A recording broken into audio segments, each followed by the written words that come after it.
Hello friends, Radhika boutique में आपका स्वागत है।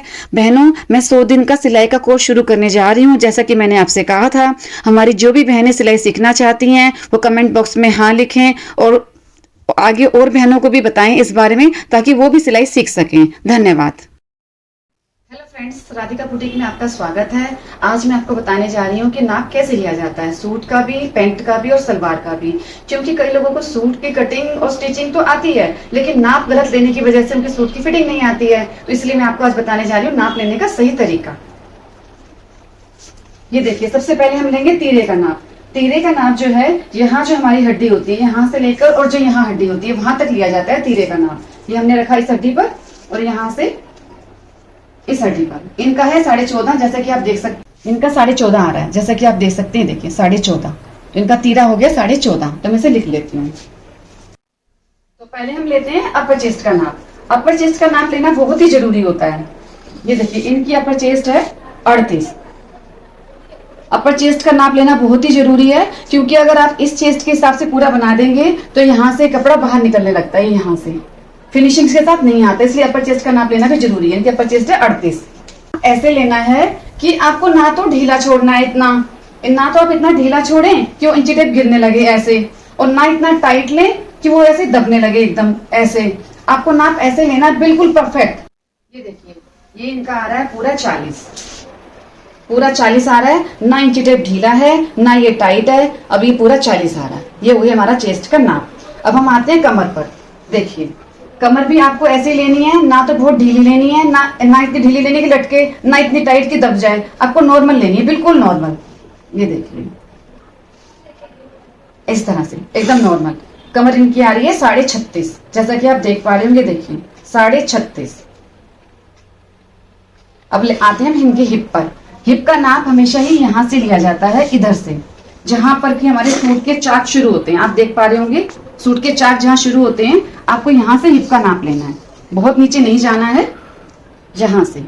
और हिप का नाप हमेशा साइड में लिया जाएगा, साइड में, सेंटर में नहीं लेंगे, हमेशा साइड में लेंगे। ये देखिए, इनकी हिप आ रही है 44, जैसा कि आप देख पा रहे होंगे। हिप आ रही है 44, 44 इनकी हिप आ रही है। ठीक है, ये हो गया आपका हिप का नाप। इसको हम लिख लेते हैं। अब हम आते हैं सूट की लंबाई पर। सूट की लंबाई के लिए जिसका भी आप नाप ले रहे हैं उसको बोल देंगे वो यहाँ से पकड़ लें, और आप आ जाएंगे इस तरह से नीचे। बहुत ज्यादा इंची टेप को नहीं खींचेंगे, ऐसे नॉर्मल से लेते हुए नीचे आ जाएंगे, और जितना भी आपका उनको नाप चाहिए हम उतना लिख लेंगे। इनका परफेक्ट नाप आएगा 43 पर। ये नाप तो देखो कस्टमर की मर्जी होती है, आपकी अपनी मर्जी होती है कि आप सूट की लंबाई कितनी लेना चाहेंगे। अब हम आते हैं आर्म होल पर। आर्म होल का नाप लेना बहुत ही जरूरी है। बिना आर्म होल के नाप के आपका आर्म होल फिट नहीं बैठेगा। ये देखिए, परफेक्ट आर्म होल का नाप है इनका 18। ये देखिए 18। आर्म होल में हम बस 1 इंच की लूजिंग देते हैं पूरे में। मैं आपको बता दूंगी जब ये कटिंग, सूट कटिंग होगा तो बता दूंगी। इनका आर्म होल है 18। अब हम लेते हैं बाजू की लंबाई।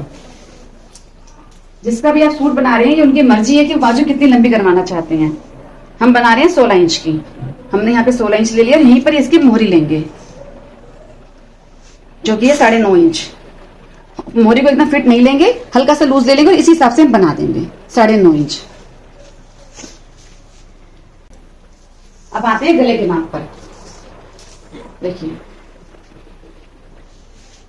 जिसका भी आप नाप ले रहे हैं, उन्होंने जो सूट पहना है, आप यहां से इस तरह से गले का नाप लेंगे। गले का नाप कई लोग ऐसे ले लेते हैं, कई लोग ऐसे सीधा भी लेते हैं। आपको जिस तरह से सुविधा हो, अगर आप ऐसे लेते हैं तो ये देखिए इनका आ रहा है 8.25। इनके गले का नाप है 8.25। आप उनसे पूछ सकते हैं इनको छोटा चाहिए, बड़ा चाहिए, उस तरह से आप इसको बना सकते हैं। अब आ जाते हैं पीछे पर, पीछे के गले पर। पीछे का गला है इनका 9। इस तरह से भी ले सकते हैं आप, और इस तरह से भी ले सकते हैं। अगर आपको उस तरह से कंफर्टेबल नहीं है तो आप ये देखिए सीधा ये आ रहा है 7। सीधी लाइन खींचकर भी ले सकते हैं आप। ठीक है, कट कर दे। अब लेते हैं सलवार की लंबाई। सलवार की लंबाई के लिए जिसकी भी सलवार आप बना रहे हैं उनसे बोलिए, जहां भी वो बांधते हैं वहां उसे पकड़ लेंगे, जहां भी वो बांधते हैं, ताकि बाद में कोई इश्यू ना हो। और सलवार का नाप कभी भी आप ऐसे नहीं लेंगे इस तरह से। आप इसका नाप हमेशा ही साइड से लेंगे, सलवार हो चाहे पैंट हो, इसका नाप हमेशा साइड से लेंगे। पकड़ लीजिए जहां पहनते हैं, साइड से लेते हुए। सलवार की लंबाई हम लेते हैं फ्लोर लेंथ। इनकी सलवार की लंबाई है 38। इसको हम नीचे तक लेंगे सलवार की लंबाई को, तभी वो परफेक्ट आती है। 38। और पोंचा जितना ये पहनना चाहें इनसे पूछ लीजिए। पोंचा इनको 13 पहनना है तो 6.5 हो गया, इसका आधा 6.5 हो गया और डबल ये पूरा मोरी 13 हो गई। अब मैं आपको सिखाती हूँ। और सलवार की लंबाई, सलवार के लिए हमें चाहिए 3 नाप चाहिए होते हैं, लंबाई, पोंचा और हमारी हिप।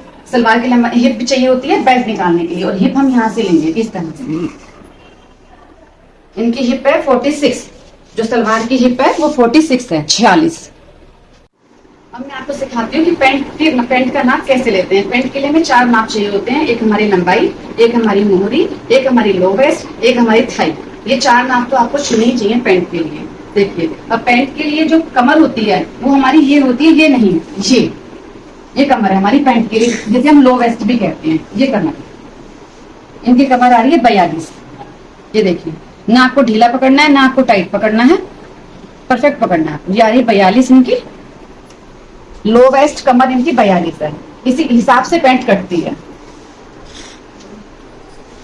और पैंट की जो लंबाई है वो आप कस्टमर के पहनने के हिसाब से लेंगे। इसको फ्लोर लेंथ कभी नहीं लेते हैं, इसको या तो इतना ही लेंगे आप 36। अगर उनको एंकल लेंथ चाहिए तो एंकल इनका ये होता है, ये एंकल लेंथ चाहिए तो यहाँ लेंगे 35। कई लोग इससे भी छोटी पहनते हैं, 34 भी ले सकते हैं। ये कस्टमर के पहनने पर डिपेंड करता है कि उसको कितनी चाहिए, 34, 35 या 36। फुल लेंथ हमारी 36 है इसकी।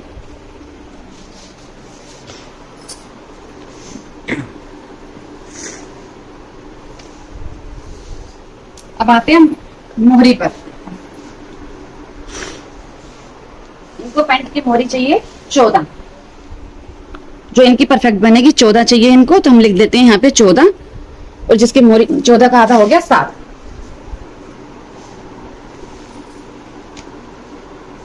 अब इसके नाप के लिए सबसे ज्यादा जरूरी है थाई का नाप लेना। थाई का नाप लेंगे आप, यहाँ से नहीं लेंगे, ये तो हमारा घुटना है। कई लोग थाई का नाप यहाँ से ले लेते हैं, थाई का नाप यहाँ नहीं है, थाई का नाप है यहाँ पर, यहाँ से लेंगे, यहाँ से। ये हमारी थाई का नाप, इनकी थाई का नाप है 27।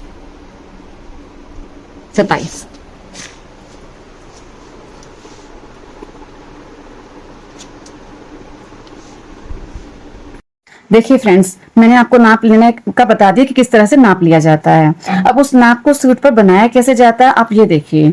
तीरा है इनका 14.5। मैंने आपको पहले भी बताया था कि अगर हमारे सूट का गला 1 से 4 के बीच होता है तो हम ये तीरा पूरा का पूरा ले लेंगे, जैसा हमारा ये है पूरा तीरा ले लेंगे हम।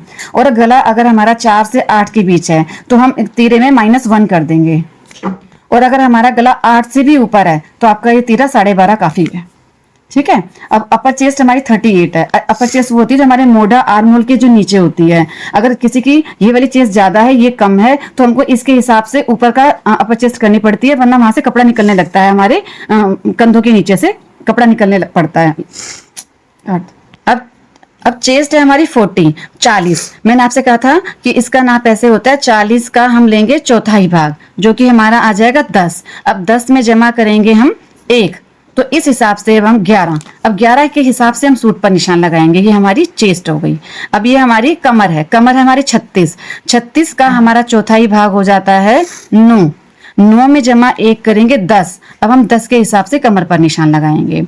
अब आते हैं हिप पर। हिप है 44 का चौथाई भाग हमारा हो जाता है 11 में जमा 1 किया हमने 12। अब हम हिप का निशान लगाएंगे 12 के हिसाब से। चेस्ट का 11 पर, कमर का 12 पर और चेस्ट का 11 पर, कमर का 10 पर और हिप का 12 पर। ठीक है। और उसके बाद 2-2 इंच का मार्जिन भी लेंगे, जैसा कि मैं आपको सूट काटते समय ये सब चीजें बता चुकी हूँ।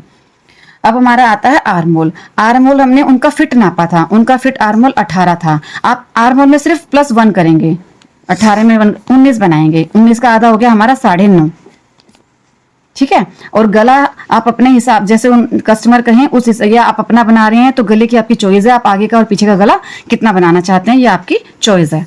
अब आते हैं हम सलवार के नाप पर। सलवार का नाप 38 है और पोंचा इनका 6.5, हिप 46 है। मैंने आपसे कहा था हिप का इस्तेमाल होता है सिर्फ बेल्ट के लिए। और कैसे होता है, हम 46 का करेंगे तीसरा भाग।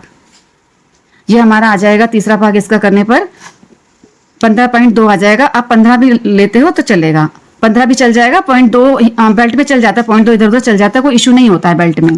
और 15 का हम करेंगे दुगना, मैं आपको बता चुकी हूँ। 15 का हम कर देंगे डबल, तो ये हमारा हो गया 30। अब सलवार की बेल्ट हम 30 रखेंगे डबल कपड़े में। ये भी आपको अच्छे से समझ आ गया होगा। अब चलते हैं पेंट की नाप कर।